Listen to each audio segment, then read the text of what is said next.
The name on Logan's badge belonged to a man who did not exist, which was exactly why it fit so comfortably against his chest. The letters were crisp, the material self-cleaning, the embedded ID chip humming with a frequency that politely informed the Citadel's security grid that he was harmless, forgettable, and authorized to stand exactly where he was standing. Logan had learned long ago that the best disguise was not invisibility, but dullness. Dullness slid past attention like static. The Citadel itself was an exercise in restrained excess. Its walls appeared solid until one stared too long, at which point they gently reminded the observer that they were composed of layered energy lattices, pretending to be stone out of nostalgia. The floors adjusted microgravity to reduce joint fatigue, a courtesy Logan did not trust. He preferred his gravity honest. Overhead, light sources drifted like lazy thoughts, calibrating color temperature based on biometric feedback. Somewhere in the structure, an artificial intelligence quietly judged everyone and found no reason to comment. Logan stood at his post near an archway that had once been ceremonial, and now doubled as a molecular scanner. He had been there for 3 hours, which was enough time to know that palace security involved a great deal of standing still while extremely advanced technology did all the actual work. He approved. He had spent enough of his life being the sharp edge. These days he was content to be the sheath. Servants passed, their robes threaded with smart fabric that whispered reminders about schedules and emotional states. Guards moved in slow, deliberate patterns, their armor decorative in a way that suggested it had never once failed in combat. Logan noted all of it without reacting, his expression calibrated to mild interest. He did not fidget. He did not scan aggressively. He did not do anything that would remind anyone that people who were good at not being noticed were usually very good at something else. He told himself for the 1,000th time that this posting was coincidence, that the queen of this system had hundreds of installations, thousands of staff, and no reason to remember a man who had existed under a different name, a different face, and a different classification level years ago. Classified operations were designed to dissolve people. He had dissolved beautifully. The first indication that the universe disagreed came not as alarm but as silence. It happened subtly. Conversations nearby thinned. Footsteps redirected. The ambient hum of the Citadel shifted pitch by a fraction, the way a room did when someone important entered and reality leaned forward to listen. Logan resisted the urge to look. Looking too quickly was a confession. Then a voice spoke, calm and precise, with an undertone of amusement that suggested its owner found the world manageable, if occasionally trying. "That one will be sufficient." Logan turned, because at that point not turning would have been rude. Queen Celeste stood a short distance away, flanked by attendants whose posture suggested they were prepared to leap into action or into nothingness, depending on her mood.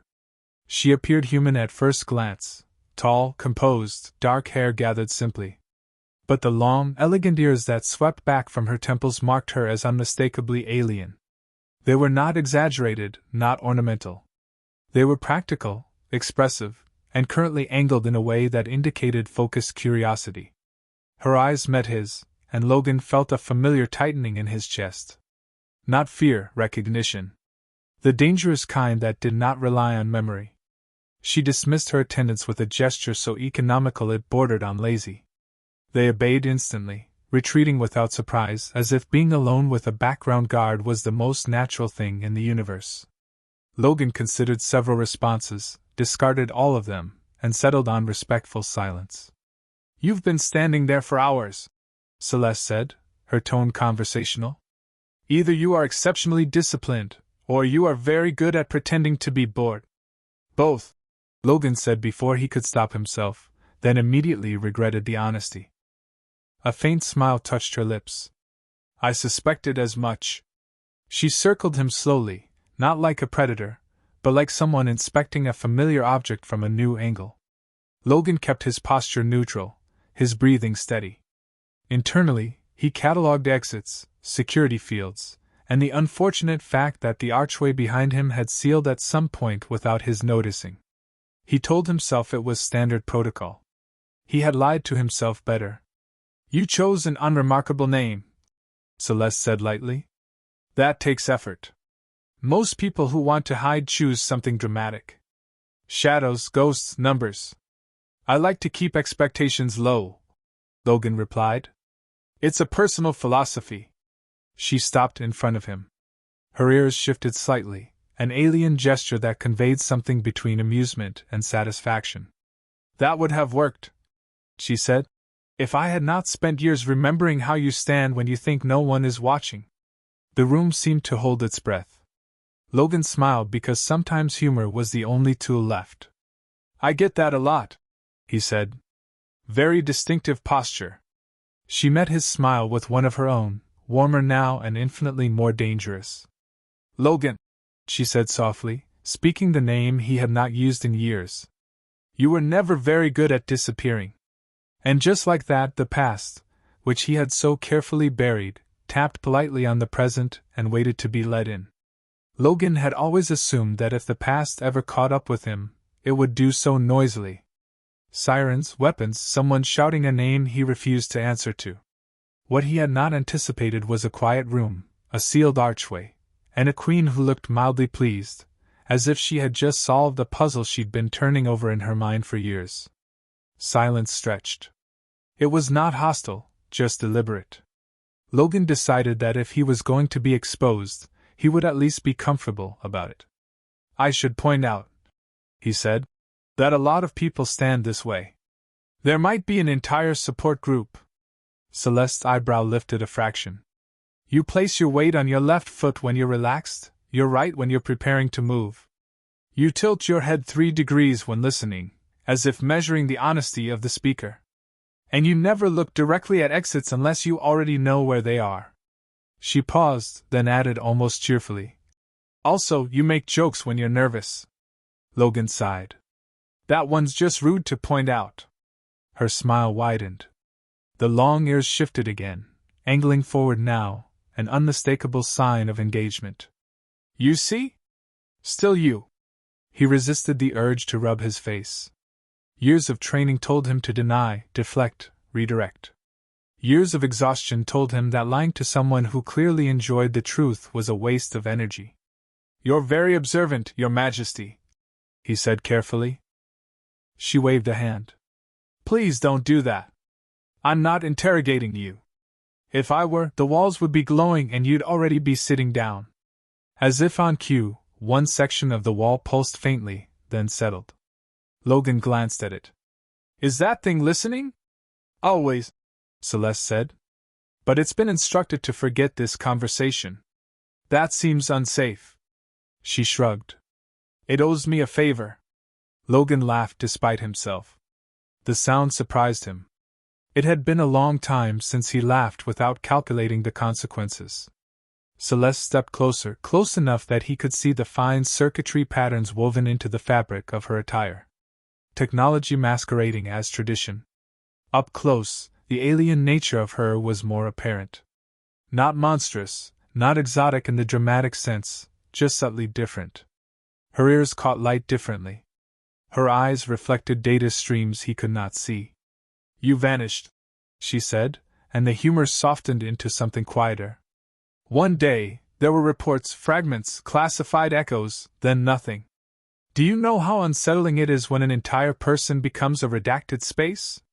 Logan considered the question. I always thought that was the goal for intelligence agencies. Not for people who owe you their family, she said. That landed harder than any accusation. He looked away, then back, forcing himself to meet her gaze. Your sister survived. She did, Celeste said. She complains constantly. You saved her life and now I must endure her opinions. Truly a mixed outcome. He snorted. She was like that even under fire. Celeste laughed outright at that, the sound bright and unexpectedly normal. Then you remember her correctly.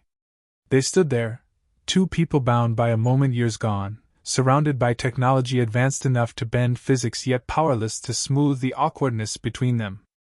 I didn't come here looking for recognition, Logan said finally. I wanted a quiet post, somewhere no one cared who I used to be. I know, Celeste said gently. That's why I let you stay. He blinked. You knew? Before today? Of course. I recognized you the moment I saw you. She tilted her head. I simply wanted to see how long you'd keep pretending. And you did admirably, she said. But you always underestimate one thing. What's that? My memory, she said. And my patience. Logan shook his head, a smile tugging at his mouth. So what now? Arrest, promotion, dramatic speech? Celeste considered. I was thinking conversation, possibly tea. Our culture believes difficult truths are easier to digest with warm beverages. That explains a lot about interstellar politics. She gestured toward the sealed archway, which obligingly opened. Beyond it, the citadel resumed its quiet rhythm, unaware that anything unusual had occurred. Come, she said. You've been hiding long enough. I won't force you into the light, but I won't let you pretend it doesn't exist either. Logan hesitated, then followed. Because running had never actually solved anything, and because for the first time in years, being seen did not feel like a threat. Logan learned very quickly that walking beside a queen did not come with instructions, only assumptions. The citadel's corridors adjusted themselves ahead of them, lights softening, paths widening, as if the structure itself had decided this was a conversation worth accommodating. No guards followed. That alone made Logan more uneasy than an escort of armed elites would have. This feels like a trap, he said after a few minutes. Celeste glanced at him, ears flicking back slightly. Everything feels like a trap to you. That's because it usually is. If I intended to trap you, she replied calmly, we would not be walking. You would already be sitting, mildly annoyed and presented with several legally binding options you disliked equally. Logan considered that. That does sound worse. They passed a window that was not really a window, but a projection field showing the city below. Towers of living metal curved upward, their surfaces alive with shifting symbols and soft light. Transport lanes threaded between them like glowing veins. Far above, a defensive array shimmered, invisible unless one knew where to look. Logan knew where to look. He always did. You're cataloging escape routes, Celeste observed. Habit. You won't need them, she said. At least not today. He eyed her. You're very specific about time. She smiled faintly. Leadership teaches precision. They entered a smaller chamber, circular, its walls lined with panels that appeared blank until Celeste stepped inside. At once, faint patterns emerged. Data woven with imagery, moments frozen in light. Logan stiffened without meaning to. He recognized the cadence of intelligence archives, though these were nothing like the human ones he had known. What is this? He asked. A memory vault, Celeste said. Not records. Impressions. That sounds unsettling. It is, she agreed. But honest. She gestured and one panel brightened. Logan saw fire first, controlled chaos, a corridor collapsing in slow, terrible grace. He felt the phantom heat before he realized what he was seeing. You don't have to. He began. I want to, she said. The image shifted. A figure moved through smoke with practiced efficiency, face obscured, body language unmistakably his. Logan watched himself do what he had done without thinking. Choosing movement over hesitation, a wounded alien woman over mission parameters. He winced. I remember thinking, Celeste said quietly, that whoever you were, you moved like someone who expected the universe to argue with you. Logan snorted despite himself. It usually does. The image paused on the moment he handed Celeste's sister to medics, already turning away, already gone. No name exchanged. No gratitude possible.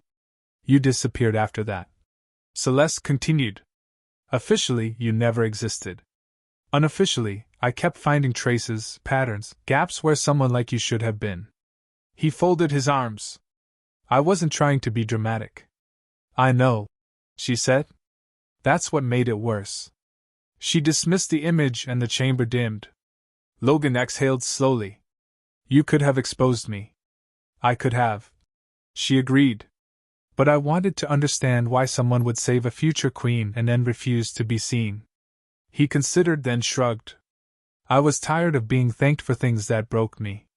Celeste studied him, her expression unreadable. You realize that is an astonishingly human answer. Occupational hazard. She laughed softly. Do you know what my advisor suggested when I asked about you? I'm guessing surveillance, detainment, possibly dissection. Only one of those, she said dryly. They wanted you catalogued, labeled, reduced to a symbol. I refused. That's very generous. No, she said. It was selfish. Gratitude has nowhere to go if the recipient is a footnote. They stood there, the weight of years pressing gently between them. Logan broke it with a crooked smile. So you let me stand guard and pretend to be boring. You are exceptionally boring, she said solemnly. It was convincing. High praise. Celeste turned toward him fully.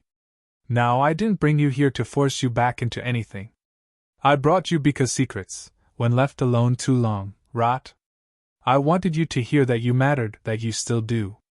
Logan felt something loosen in his chest, something he hadn't realized he'd been holding shut. He covered it the only way he knew how. Well, he said, if this is your way of saying thank you, I should warn you, I'm terrible at accepting gifts. Her ears angled forward again, attentive, amused. Then we will proceed slowly. I am very good at patience. He met her gaze, really met it this time, and for the first time since he vanished, he did not feel the urge to run. Outside, the citadel continued its quiet vigilance, unaware that a ghost had just been acknowledged, and that sometimes recognition was the most dangerous and most human thing of all. The tea was not tea in any meaningful sense, but Logan decided not to argue with a culture that could fold space and still insisted on calling certain liquids comforting. The cup adjusted its temperature to his grip, which he found unsettling in a way that had nothing to do with security. It knows I'm nervous, he said. Celeste took her own cup unfazed. It knows you're alive. The rest is interpretation. That's worse.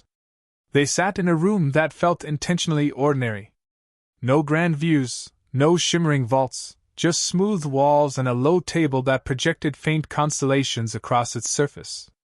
Logan suspected this was what passed for privacy in a palace that listened to everything. If the walls were eavesdropping, they were at least being polite about it. You always pick the dull rooms, he said. Celeste smiled. They make people honest. Grandeur encourages performance. I've spent my life avoiding stages.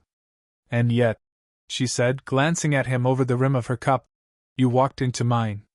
He grimaced. I was hoping to blend in with the scenery. You have the subtlety of a man pretending not to notice a mirror. They shared a quiet laugh, the tension easing into something more manageable. Logan leaned back, the chair shifting to support him without asking permission. He frowned at it. I miss furniture that doesn't think. You say that now, Celeste replied. But the moment it collapses under you, you'll miss the concern. He took a sip of the tea and paused. This tastes like citrus and regret. Ah, she said. Then it's working. For a while, they spoke of small things, the Citadel's tendency to rearrange corridors during renovations, Logan's covered duties, which involved more ceremonial nodding than actual threats. Celeste admitted that half her day was spent convincing advanced systems not to overcorrect for hypothetical disasters.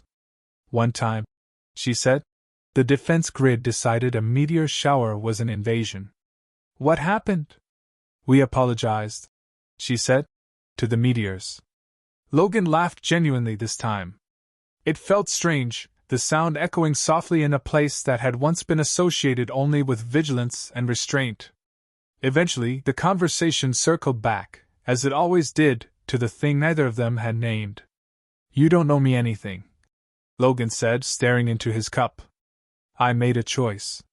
Celeste studied him, her long ears angling slightly outward, a sign he was beginning to recognize as contemplation. You misunderstand, she said. I don't believe in debts. I believe in balance. That sounds suspiciously like owing. It sounds like acknowledgement, she corrected. You were erased. I refuse to let that be the final shape of your story. He rubbed the back of his neck. I was good at being erased. And terrible at being forgotten, she said gently. Silence settled again, but it was different now. Not a weapon, not a test, just space. Outside the room, the Citadel's systems adjusted to the subtle shift in emotional metrics, dimming lights by fractions, lowering ambient noise. Logan noticed and shook his head. It's like living inside a very polite lie detector. Celeste chuckled. It once asked me if I was stressed. What did you say? I told it yes. It locked half the palace doors in solidarity. He snorted. Efficient. She leaned forward, elbows on the table, the constellations rippling beneath her hands. Logan, she said, her tone lighter but no less serious. I won't force you back into service.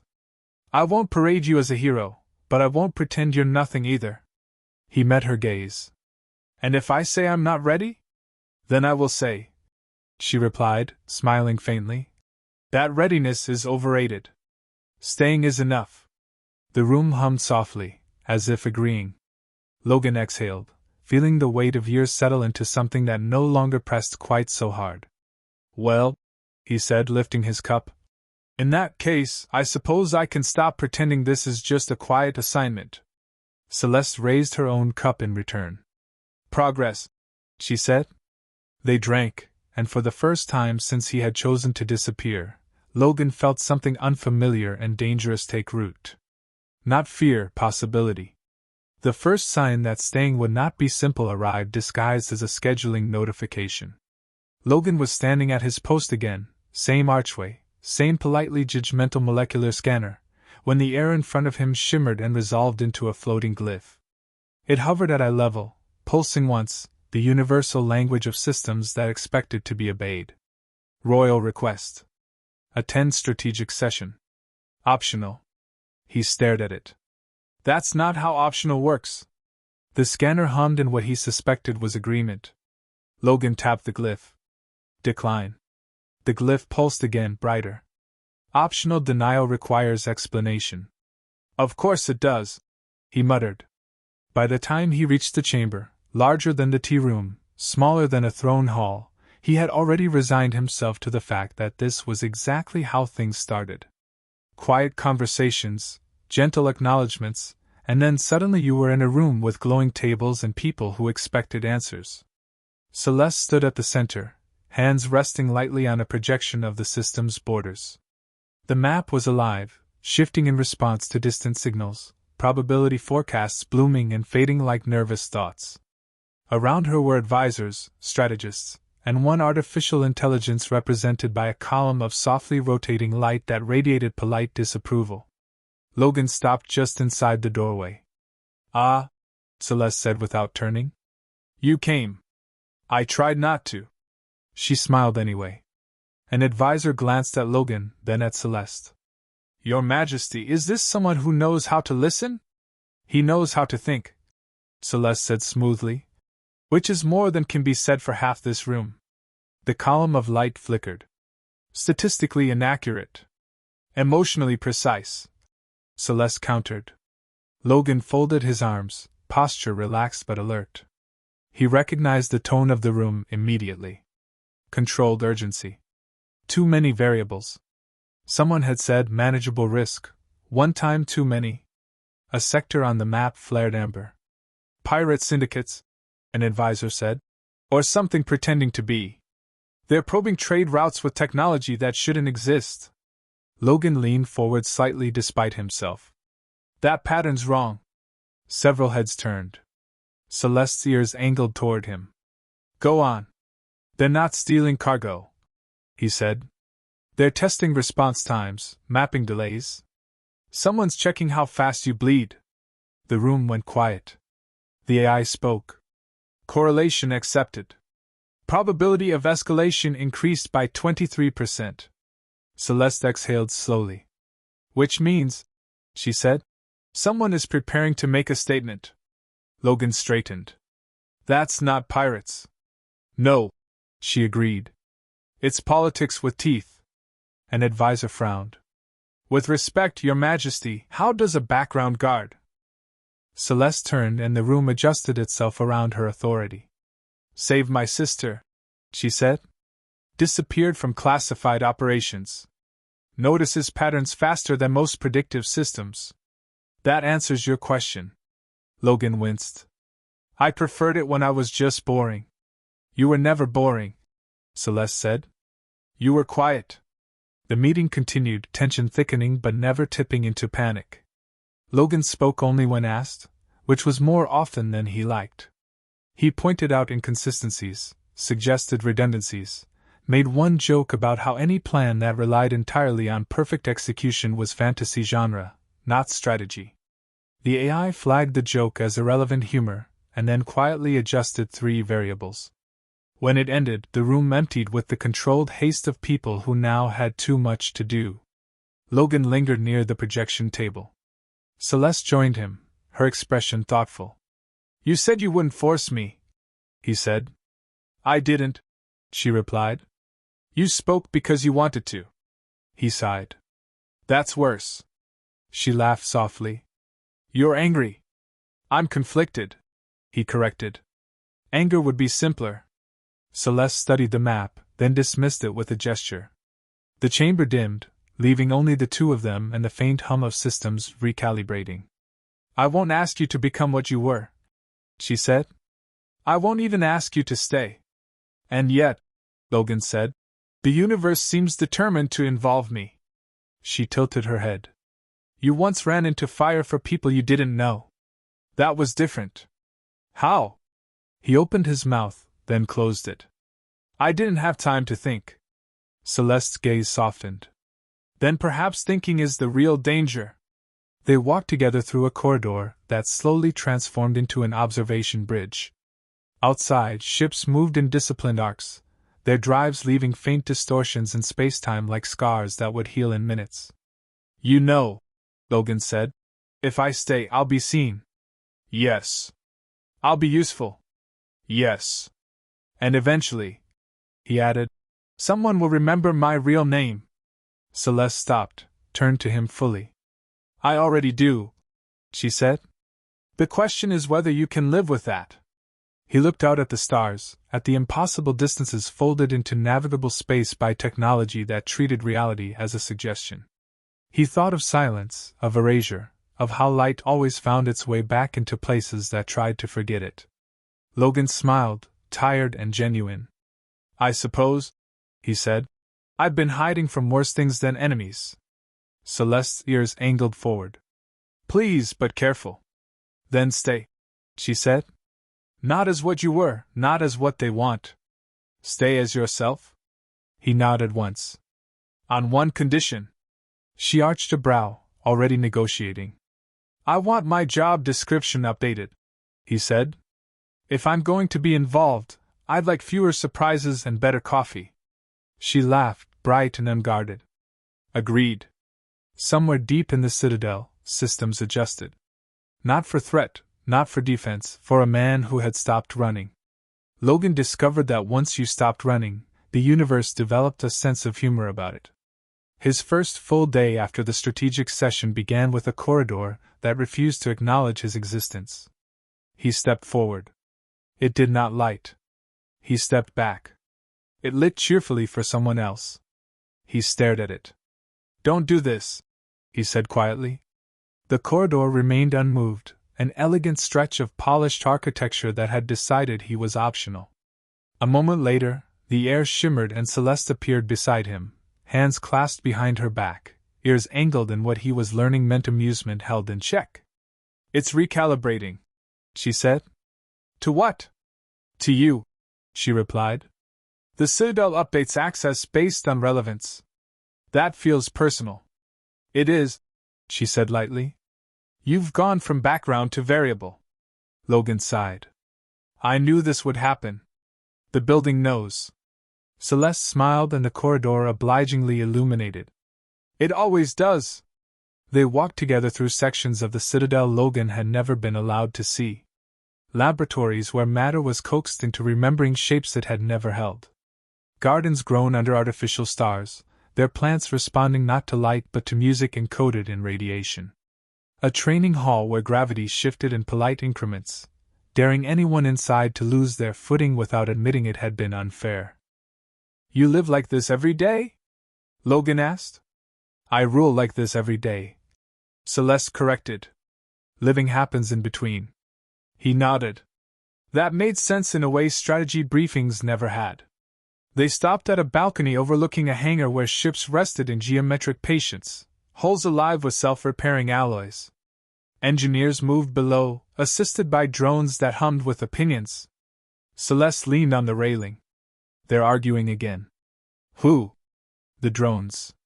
One thinks the curvature is aesthetically inefficient." Logan blinked. "The drone has taste?" "It insists it does," she said. "We indulge. Keeps morale high." He laughed, surprising himself again.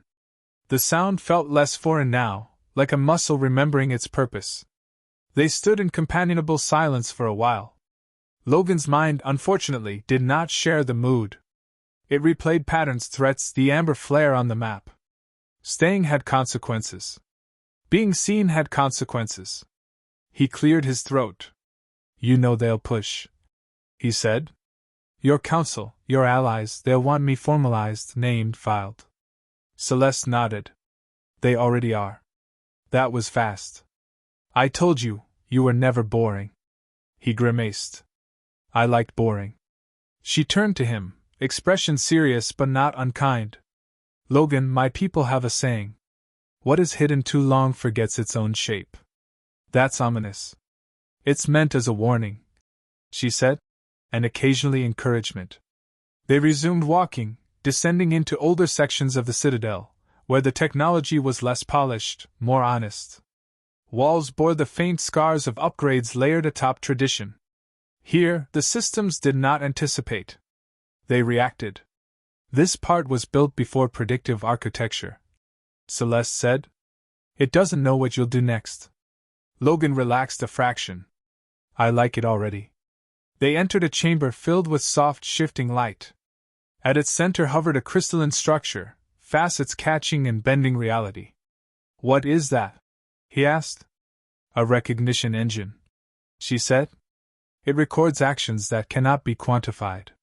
Decisions made under uncertainty, choices that alter probability rather than outcome." "That sounds like a terrible performance review." Celeste laughed. "It's optional." He eyed it. "You say that a lot." She met his gaze. "I mean it." The engine pulsed softly, reacting to his presence. Logan felt a strange sensation, like being measured without judgment. "It knows you," Celeste said quietly. "Great," he muttered. "Another thing that does." They left it there, unactivated. Some things did not need to be rushed. Later, they found themselves back in the ordinary room, the one with the thinking furniture and the constellations. Logan sank into a chair that adjusted just enough to be annoying. "You're pacing," Celeste observed. "I'm considering the future." "That explains the scowl." "I don't scowl." "You do," she said. Subtly. Like a man arguing with fate and losing. He snorted. "That's very specific. Leadership requires observation." He leaned back, staring at the projected stars. "If I stay, things change for you." "For me?" "Yes." "And if I leave?" She was quiet for a moment. "Then I will respect it, and I will remember you anyway." That settled something he hadn't known was still unsettled. Logan exhaled. "You're very bad at making this easy." Celeste smiled softly. "I was never trying to." He looked at her then, really looked, at the alien grace, the long ears that twitched with emotion she did not always voice, the weight of responsibility carried with humor and restraint. "You know," he said, "for someone with an empire and a predictive AI, you rely a lot on people." She shrugged. "Empires fall. People decide whether they mattered." He laughed quietly. "You're dangerous." "I've been told." The room dimmed, responding to a subtle shift neither of them commented on. Outside, the citadel adjusted its rhythms, accommodating a man who had stepped into relevance, and a queen who had finally spoken her gratitude aloud. Logan leaned forward, resting his elbows on his knees. "All right," he said. "I'm still here." Celeste's ears angled forward, a gesture now unmistakably hopeful. "For now," he added. She smiled anyway. The statement arrived exactly when Logan expected it to, which was to say at the most inconvenient possible moment. He was standing on the observation bridge with a cup of coffee that had finally learned his preferences when the Citadel's alert system chose restraint over drama. No sirens, no flashing lights, just a gentle shift in the air, the kind that suggested the universe had cleared its throat. Celeste appeared beside him, already informed, her ears angled forward, attentive rather than alarmed. "They've moved," she said. "Of course they have," Logan replied. "Waiting would have been polite." A projection bloomed in front of them, space folding neatly into a comprehensible model. The amber sector had sharpened into red, the probing replaced by decisive motion. A fleet, small, efficient, technologically arrogant, slid toward the system's outer defenses. "They're broadcasting," Celeste added. Logan took a sip of coffee. "Let me guess, reasonable demands delivered unreasonably." She smiled faintly. "They would like to correct an imbalance." Nothing good has ever followed that phrase. The response unfolded quickly, but not chaotically. Defense arrays activated with measured grace. Ships repositioned. The Citadel's AI, sounding smug, announced that contingency paths were now 67% more optimistic. Logan leaned forward, eyes tracking vectors. "They're expecting a chase." "Yes." "Then don't give them one." Celeste glanced at him. "Suggestion? Invite them in," he said. "Just enough to make them think they've won." The AI flickered. "This strategy contains unacceptable variables." Logan grinned. "You say that about anything interesting." Celeste considered for half a second, then nodded. "Do it." The maneuver was elegant in its simplicity. Defensive field shifted, not retreating but bending, creating a corridor that looked like a mistake. The hostile fleet surged forward, confidence blooming into overcommitment. "No," Logan said. Space disagreed with the attackers. Gravity wells inverted. Communication arrays flooded with contradictory data. The fleet stalled, trapped in a pocket of engineered uncertainty. "They're confused," Celeste said. "They should be," Logan replied. "They planned for resistance, not conversation." A channel opened. A voice demanded terms. Celeste stepped forward, her image transmitted with clarity and calm. "There is no imbalance," she said. "There is only your miscalculation." Logan watched as the hostile ships powered down one by one, caught between physics and humility. When it was over, it ended quietly. The fleet withdrew under escort, their statement revised to something approximating apology. The Citadel exhaled. Later, in the room with the constellations, Logan sat heavily in a chair that did not comment on it. Celeste joined him, posture relaxed for the first time in days. "Well," he said. "That was fun." She laughed. "You enjoyed that far too much." "I miss being useful," he admitted. "Just not being known by it." Celeste studied him, then gestured. The recognition engine from the lower levels materialized, its facets shimmering. "You don't have to," she said. Logan looked at it, then back at her. "I know." He stepped forward anyway. The engine pulsed, light shifting, not in approval but in acknowledgement. Images flickered. Not the past as it was, but as it had been chosen. Decisions made, lines crossed. A man who had run, now standing. It dimmed. "That's it?" he asked. Celeste smiled. "Recognition doesn't need spectacle."